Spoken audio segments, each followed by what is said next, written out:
Maybe a good starting place is what are some of the things you see us doing today that is not helping to create that environment where we're almost limiting people rather than bringing out the best? And then we can talk about how do we actually do it the right way.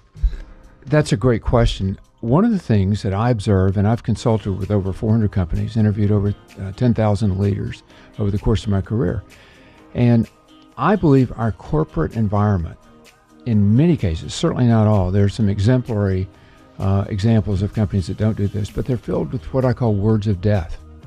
And it's subtle. For example, I've used this phrase before, perhaps you have, where we talk about holding someone's feet to the fire.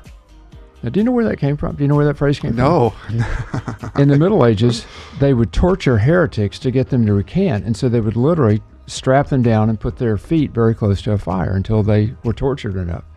Or we talk about build a fire under that person. You talk about somebody that's not very motivated, you build a fire under them.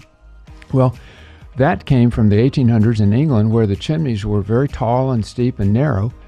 And the boss would tell the chimney sweep, hey, if you don't get all the way up there to the top, I'm going to build a fire under you.